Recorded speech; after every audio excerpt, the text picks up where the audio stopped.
Hello everyone again. It's been a long time since I've made one of these videos. I don't know, I just had a bit of a break. I wasn't painting as much. I had other life stuff going on. And yeah, I just didn't do it basically. There's no other excuse for it, I just didn't do it. But I'm back on it now. I've decided to make, I've actually started this ages ago. It's a whimsical girl. It's one of my sweet girls, I call them. And they all sort of look the same. They all have the same hair. They sort of all have the same pose.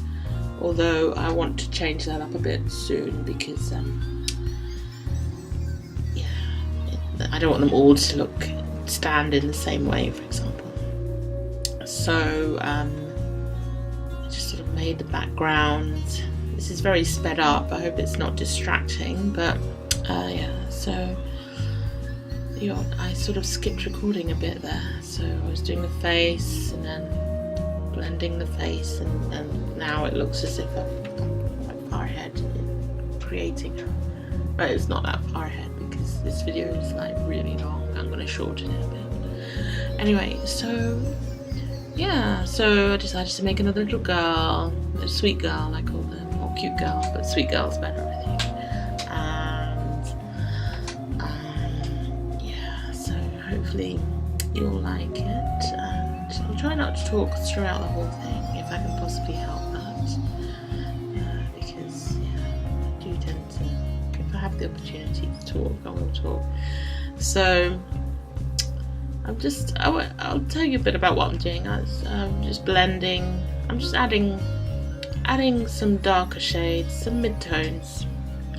And basically, when I make a face, a dark-skinned face, I tend to go from dark to light. So I'll sort of get the basic shape blended, and it'll usually be too dark, and then I'll then add highlights, which is sort of the opposite way that I would paint a light-skinned face, which is where I would paint it light, start off with, and then I would paint in the shadows. It's just that I've discovered from painting dark skin for a long time, well, not that long, because I only started painting in like 2014 with Lifebook. I didn't ever paint before that. I think I did some watercolour painting. I never sketched or anything. And I just started doing it because I wanted to do something different. And thank you to Tamara Laporte Willowing, who taught me. Her class, Lifebook, has taught me everything. I mean, I did a lot of practice on my own, but I wouldn't have ever started unless if it wasn't for that class. So thank you so much.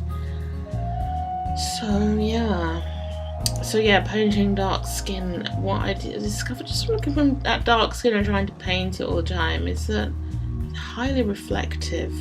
It's like painting glass sometimes. So you don't paint the shadows, you paint the highlights. So that's what I try to do. So everything gets darkened and then lightened again. And that brings out the three-dimensional quality of the face as much as you want it to, because this face won't be particularly three-dimensional. It'll be two-dimensional with a little bit of shading to just suggest roundness and volume, let's say. So yeah. So when you start making a face, it looks pretty horrendous to start off with, and that's normal because you're basically laying down your colours, you're laying down patches of shading. It's not going to look brilliant. And you can probably see that I use a really tiny brush, and I love using a really tiny brush. I love it.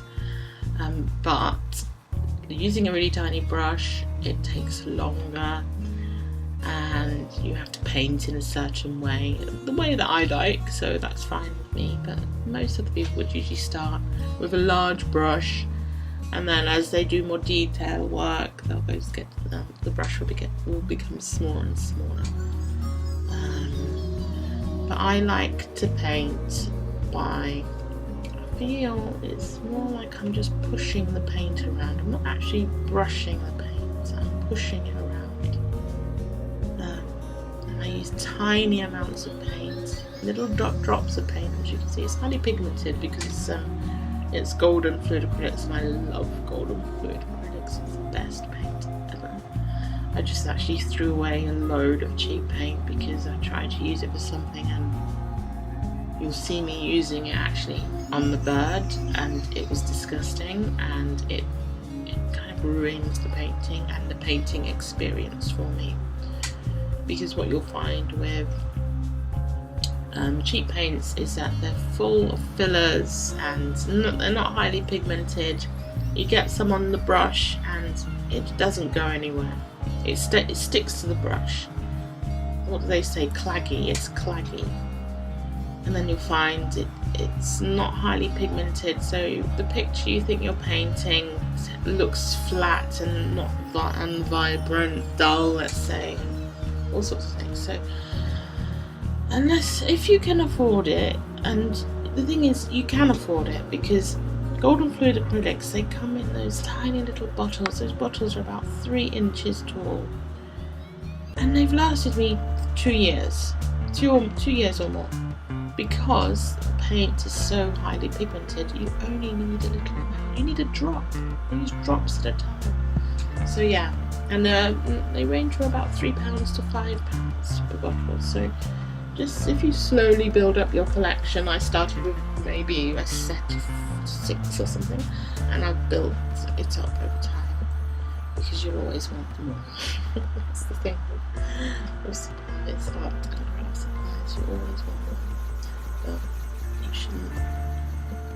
you shouldn't compromise on quality unless, you know, if you're working in an art journal and it's just playtime for you, then you can use whatever you want. You can use anything. You can use house paint if you want. But if you want to possibly display your painting on the wall, or you want to give it to somebody or something, try to use more higher quality supplies. Okay. Hello again. I'm just re-recording some parts of my previous recording because I've got a new microphone. I've got one of the blue snowballs and I'm just testing it at the moment. I'm sure the quality of the sound may be a bit better. It's not an expensive microphone. It's the ice version, which only has front-facing sound, and I think that's the only difference. Maybe one other difference: you can't raise the sound volume by 10 decibels like you can in the normal snowball. So yeah, I'm just painting in the bird now. This is supposed to be a pigeon, and I wanted to paint a pigeon after seeing a photo, I guess, of an illustration, a very old illustration from during the times when people used to breed pigeons as a hobby, and I think they were called pigeon fanciers. That was the term used for pigeon breeders who would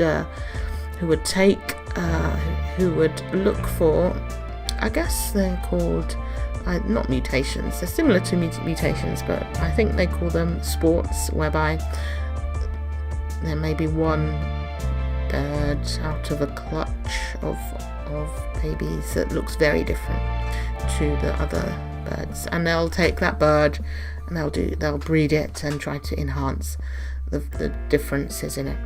And so I saw some which had stripes on the wings, and I thought, oh, that looks really nice. And I call this my Adidas pigeon because of the 3 stripes, because it reminded me of Adidas for some reason.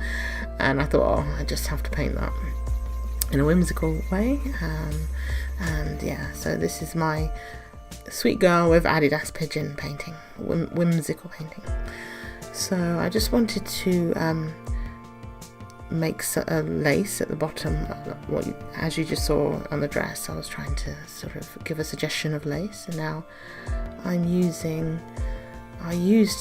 think I may have mentioned before that I used some very cheap paint on the bird, which I really didn't like, and I threw it out, and I repainted the bird using golden fluid acrylics, which I love. So I'm just adding more highlights to the girl.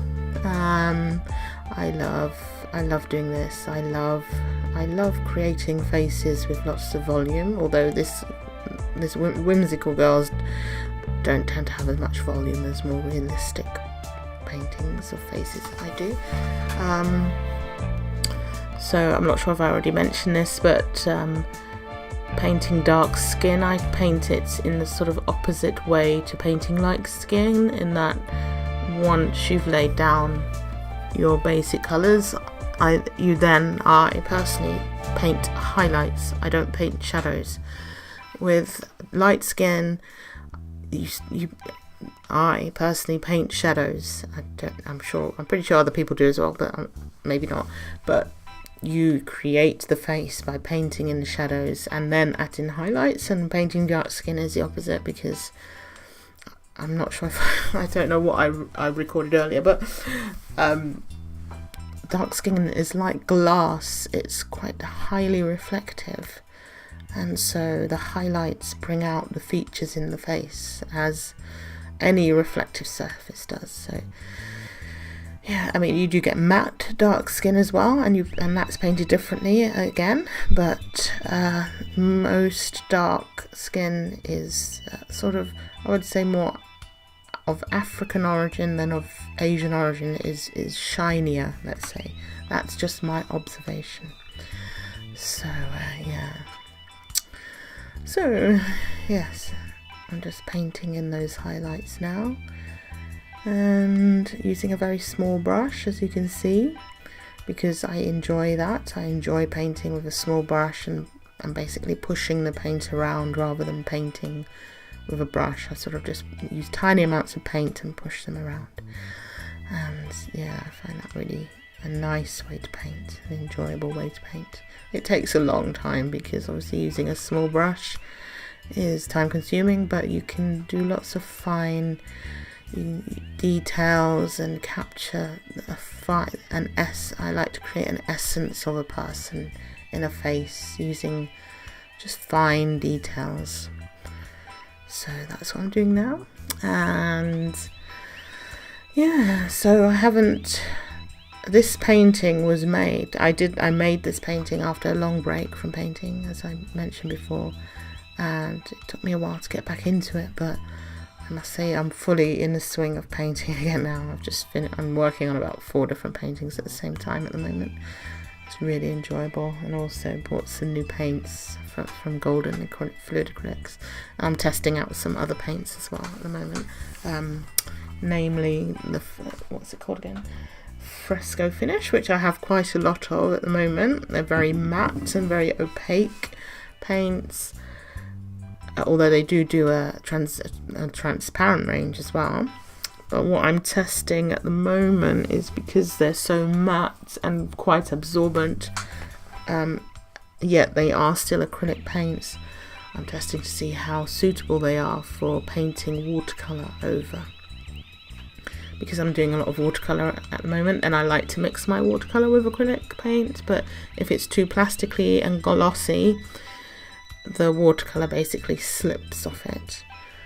And so I've just created a test page at the moment, and what I'll do is I'll test my watercolour with using watercolour and water, and then another test using watercolour and glazing medium, as glazing medium should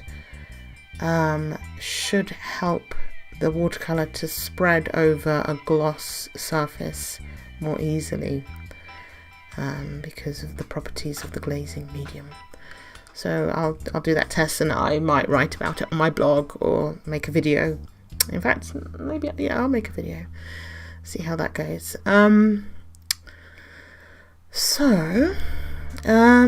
Yeah, so I keep looking at my hands at the moment because I don't like the way my hands look.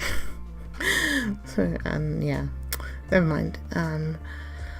So I'm just doing some more highlights on the neck and arms, and yeah, I'll let you listen to the music for a bit.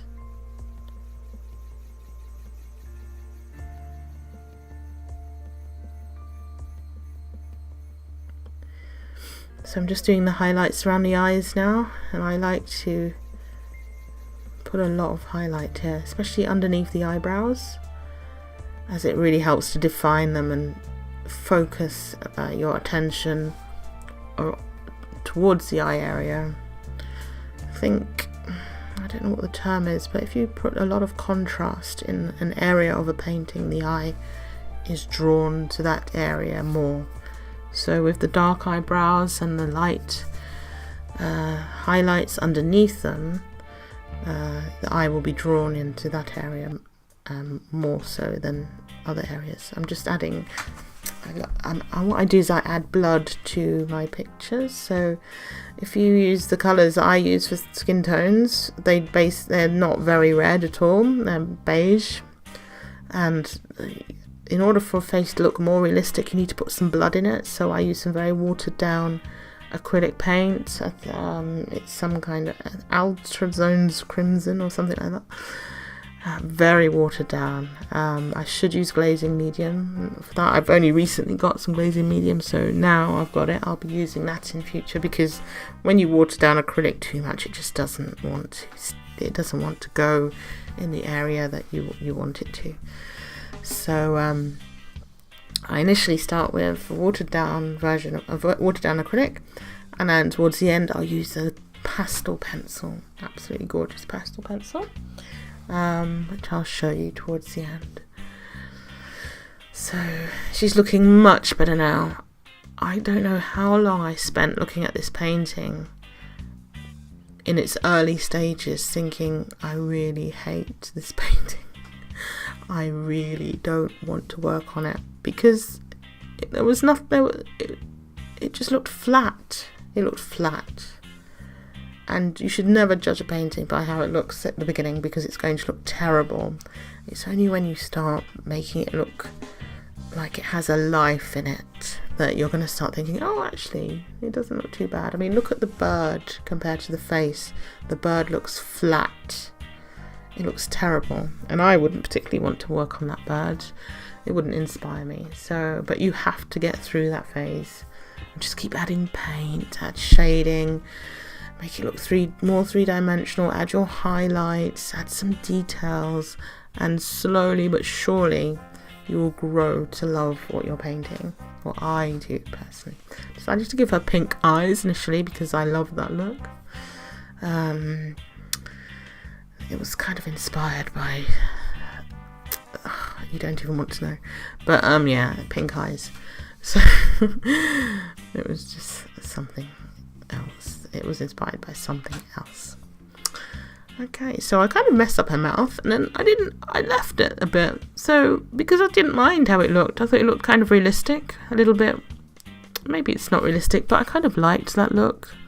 It looks a bit messy, but if a painting's too neat, it looks more like an illustration. So I just left it because I thought, oh, I want her to have a messy mouth because it looks realistic.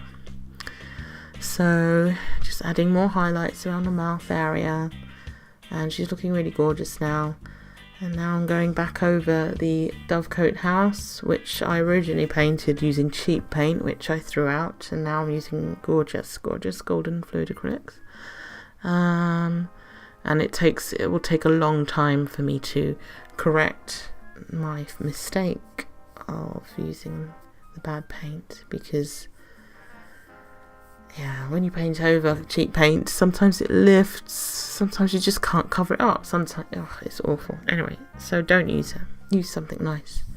You get it in small amounts if you need to, but just get nice stuff initially and you won't be sorry.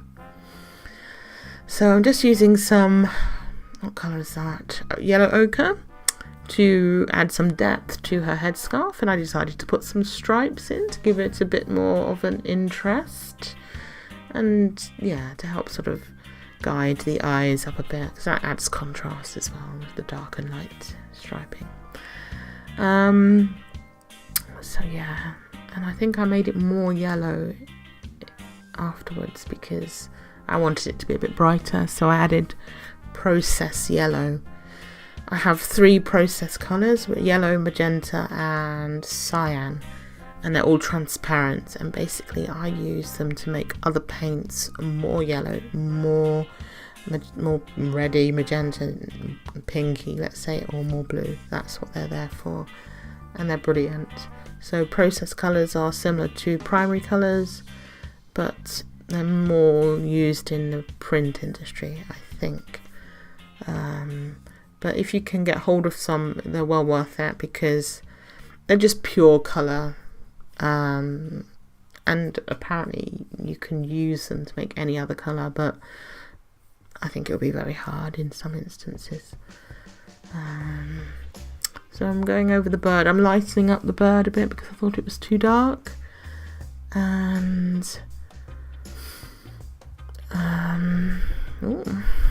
I decided, this is going to sound weird, but I saw some graffiti on a train whilst I was on the train, and it was purple and red, and I just thought, wow, I love that colour combination. And so after I started my bird, I thought, actually I want to make a purple and red bird instead of a all purple or pink bird. So I decided to do that, and also wanted to make the painting a bit more vibrant. So yeah, that's where that colour choice came from. Some graffiti on a railway line in South London. There you have it. Maybe I'll get a picture of it at some stage if the train's not going too fast. So I'm just adding, I think I'm making the bird's body more purple now. After I just spent ages lightening it up, I'm darkening it again, but it's okay. Sometimes I just change the colour so many times until I'm happy with it, because, you got to be happy. So this is my process yellow, and as you can see, it's transparent. It's not covering up the detail below. It's just enhancing the colour. It's a glaze, basically. So, I wonder how this microphone's performing. I hope it's okay. It wasn't expensive, as I said. There is a more expensive version, but it looked terrible. I didn't want that on my desk, and it was huge as well. So I sort of initially bought it, and then I cancelled it and bought this one instead, which is so cute. It's a little white globe one. It's so lovely. I love looking at it. Just like looking at it on my desk. It's gorgeous. Anyway, my voice is going. I don't know why.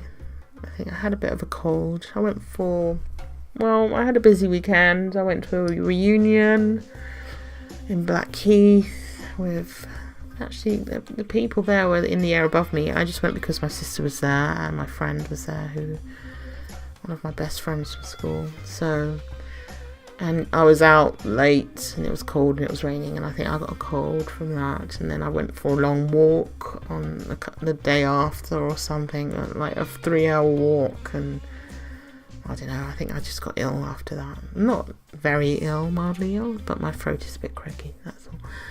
So I'm just enhancing the white. Well, it's cream actually.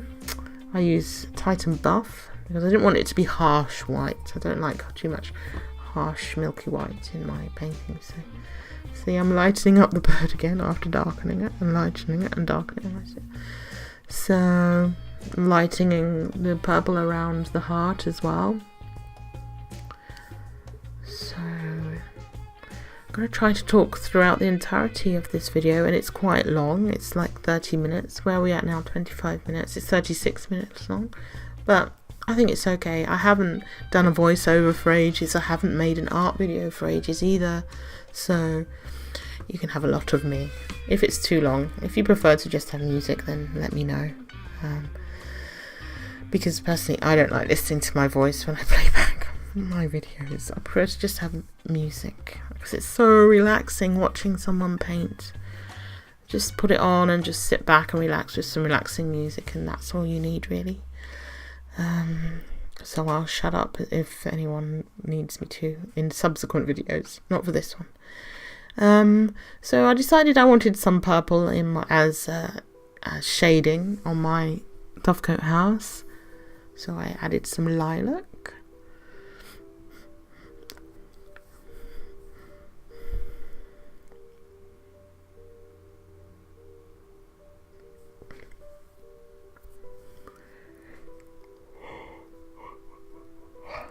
going to pause a bit and get some water. Just 1 second. Okay, I'm back.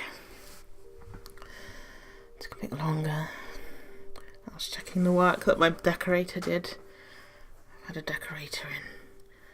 He's done a really good job. Just admiring it. And it's really bad because I've only asked him to do specific things, and now I want him to do my whole house because it's so good. But we'll see. So I'm just adding some, I think I'm adding some darker purple.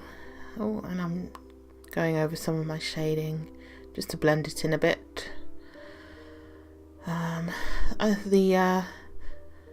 The entrances on the Dovecote house are all a bit wonky, and I sort of wanted it to look a bit rickety, but by the time I finished it I sort of thought maybe the openings were a bit too uneven, but I left it like that because even the edges of the roof are uneven and I wanted it to look a bit whimsical. So, but if I did it again I would even up the entrances a bit more because I don't think they look as good as they could. Just adding some black to her eyes, just to emphasize them a bit more. Looking at my hands again there. Taken off my silver nail polish, which is a non-toxic nail polish. I think it's called Piggy Paint. It's called Piggy Paint, and you can get it on Amazon. I'm allergic to normal nail polish, and I do like wearing it, but it doesn't come off. Nothing will take it off. You just basically have to chip it off because nail polish remover can't remove it. Nothing can remove it. It's water based and it dries hard. Yeah, it will just eventually flake off, but it looks quite nasty whilst it's flaking off. I'm just adding some highlights to the wing to give some volume to the wing. Just adding some lighter pink, and I think I did the same, or added some. Actually, I'm adding some dots to the heart. I think at this stage, yeah, some dots around the heart because dots are always good. I went to the British Museum recently. I go there a lot. I love museums, and I had a look at some metal. I think they were Iranian metal pigeons. I think it was a pigeon. It may have been a cockerel actually. And they had little dots as well. I think they had little gems in them, but dots like that around the pigeon, the bird. And I thought it was cute because I like adding dots as well. So, yeah. So if you want inspiration, I do recommend going to sort of museums and looking at old artifacts, that sort of thing, because people have been making things for millions of years, or however, I don't know if it's millions, but however long people have been making things, and they've been inspired by stuff, and there's been certain styles which have been carried through the ages, and all of it is very inspiring, and you can just see what people enjoyed, and I love that. I like seeing what people enjoyed making and having around them, and the quality of the craftsmanship. So yeah, I go to museums a lot. I like the British Museum, the Victoria and Albert Museum. I live in London at the moment, so yeah. They're on my doorstep and I should use them more, but obviously when you live somewhere you don't appreciate it that much, and because it's always there, as soon as you leave you think, oh, why didn't I go to the British Museum, or all that sort of thing. So yeah, I've lived in London all my life, so yeah, it's okay. I've been there plenty of times, so yeah. I'm just adding some iridescent green dots, and that's lovely FW ink. And I don't know if I've told you the story, but I've got a friend on Twitch called Nifina, and she makes colouring books. She draws, just to interrupt, I paper cut some flowers. I hand drew these and then turn them into a paper cut vector SVG, and then I cut them on my silhouette, and you probably know that I love my silhouette, and I painted them first of all to match the colours in the painting, and then I glued them onto my picture using matte medium, golden matte medium. So yeah, I was talking about Nifn, yes, the ink, and I remember I came across her and her channel, and she was using FW ink, and I was like, wow, I love FW ink. What am I drawing? I'm drawing some butterflies. I wanted some blue butterflies to have more blue in my picture to match the dress, as the dress would have been the only blue thing in the picture, and I wanted to repeat the colour elsewhere. So that's what I'm doing now, hand drawing some and painting some butterflies. So Nifna was using FW acrylic ink, and we had a long chat about the ink, and she's amazing. She went down to her garage and brought up her whole stash of inks and some of her drawings, and I remember she said, "Oh, do you know what FW stands for?" And I was like, "No, what?" She said, "Well, the makers of it thought it was so good, and it is. They called it effing wonderful," and that's what FW means, the rude version of effing, which you probably know what that means. So yeah, so I hope it wasn't too rude for some people, but yeah, FW ink is a very good ink. Even the people who made it and named it because of that. Who is it by actually? Is it Dale? It's Dale Rowney. So yeah, there you go. And one of the things I like about the ink is it almost behaves like a watercolour. And it's absolutely beautiful. It's just so beautiful. So if you have the opportunity to use some, then do use it and try it. Just spread it all over a background of a painting. I thought I wanted to add bows to her hair, so I'm using a China marker because it will write over glossy acrylic paint, and then I didn't like it in the end, so I rubbed them out using a wet wipe, which is not very environmentally friendly, I must admit, but just using the China marker again to add some stems and leaves to my flowers. I've subsequently painted these out because I hated the colour of the stems. It was terrible. Anyway,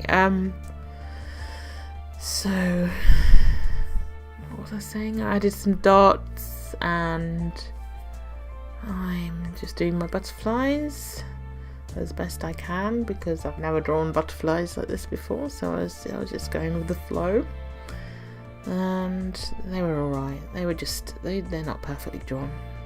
What am I writing? I'm writing something down. I have no idea what. So now this is a technique taught to me by the lovely Tamara Laporte, Willow Wing Art, from Willow Wing Art, and she outlines her paintings with black graphite and then uses a paper stump to smudge the graphite, and it looks amazing. And Willow Wing kind of taught me how to paint.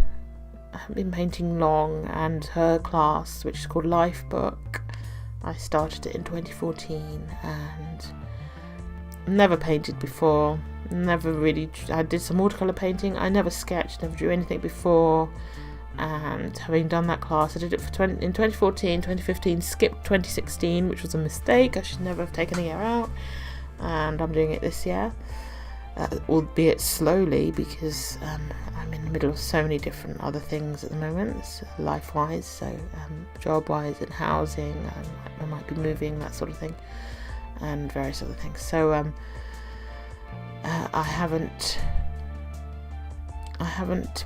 been painting as many life book pictures as I usually do, and we get a new lesson every week, and it's amazing. If you can just check it out, just put in life book 2017, or look at Willow Wing's website, which is just willowwing.org, I think, or Tamara Laporte, and it's very whimsical and mixed media.